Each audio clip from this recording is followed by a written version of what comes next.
Good morning students. आज मैं आपको जैव प्रक्रम का में उपस्थित एक श्वसन जो प्रक्रिया है उसके बारे में समझाऊंगी, जिसमें सभी जीवों में श्वसन के बारे में समझा रखा है, लेकिन मैं आपको मानव में श्वसन के बारे में, जो आपकी बॉडी में श्वसन होता है उसमें कौन कौन से श्वसन अंग हिस्सा लेते हैं, यानी कि कौन कौन से श्वसन अंग होते हैं और वो किस प्रकार से कार्य करते हैं, इनके बारे में समझाऊंगी।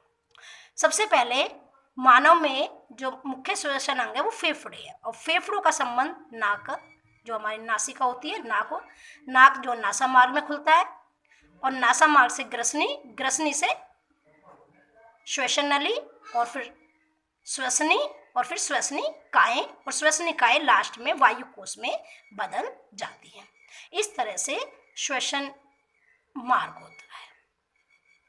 श्वासोच्छ्वास का मार्ग होता है। श्वासोच्छ्वास क्या होता है कि वातावरण से ऑक्सीजन का अंदर आना और फेफड़ों से कार्बन डाइऑक्साइड का बाहर निकलना।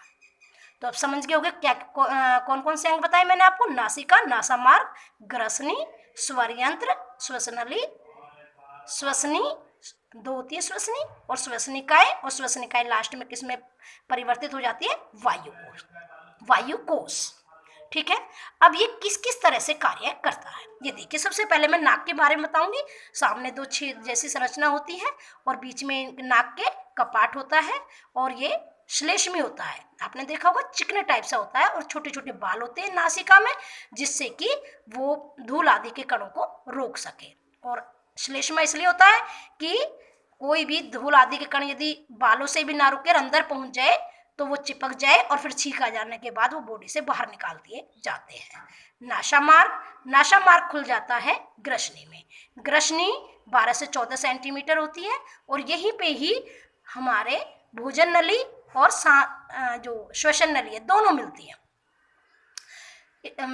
जो है श्वसन नली के शुरुआत में यहाँ पर एक उभार होता है, और उसमें दो तंतु जैसी संरचना होती है जिनको हम स्वर यंत्र कहते हैं, और वो कंपन करते हैं तो आवाज निकलती है। पुरुषों में तो क्लियर दिखाई भी देते हैं, एडम्स का एप्पल बोल देते हैं, बाहर की तरफ दिखाई देते हैं। स्त्रियों में दिखाई नहीं देते, उन तंतुओं के कंपन से ही आवाज बनती है। और ग्रसनी फिर श्वसन नली में खुलती है। श्वसन नली में सी आकार की उपास्थियां होती है जो श्वसन नली को पिचकने से रोकती हैं।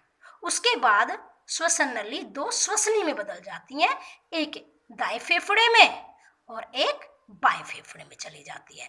दोनों फेफड़ों में एक एक पहुंच जाती है, और तब तक उनमें सी आकार के उपास्थियां उपस्थित होती है। उसके बाद श्वसनी जो है श्वसनिकाओं में कन्वर्ट हो जाती है और पूरे फेफड़े में फैल जाती है। श्वसनिकाएं लास्ट में उभार ले लेती हैं और बैलून जैसी, गुब्बारे जैसी संरचना में फूल जाती हैं, और उनको हम वायु कोश कहते हैं। क्या कहते हैं बेटा? वायु कोश। वायु कोश में वायु भरी होती है, जो सांस के द्वारा लेते हैं वो वायु कोश में भर जाती है। ठीक है। अब मैं आपको फेफड़ों की संरचना के बारे में समझाऊंगी। फेफड़े बेटा वक्षगुहा में उपस्थित होते हैं, और दो होते हैं, एक दायां फेफड़ा और बायां फेफड़ा। फेफड़ों के बाहरी तरफ एक फुफ्फुस आवरण होता है जो दोहरी झिल्ली से बना होता है, और उनके बीच में लिक्विड भरा होता है, एक तरल पदार्थ भरा होता है जो फेफड़ों को आपस में चिपकने से रोकते हैं।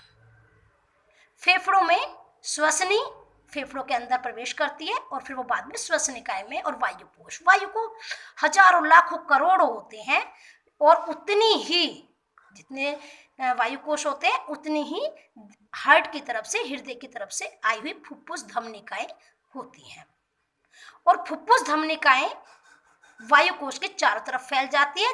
फुफ्फुस धमनिकाओं में कार्बन डाइऑक्साइड गैस होती है और वायु कोश में ऑक्सीजन, तो दोनों गैसों का आदान प्रदान हो जाता है। फुफ्फुस धमनिकाओं से ऑक्सीजन वायु कोश में, कार्बन डाइऑक्साइड वायु कोश में जाती है, और वायु कोश से ऑक्सीजन फुफ्फुस धमनिकाओं में पहुंच जाती है, और फिर वायु कोश से वही कार्बन डाइऑक्साइड श्वसनी, फिर श्वसन नली, और फिर नासा मार्ग, और फिर वो नाक के द्वारा बाहर निकाल दी जाती है।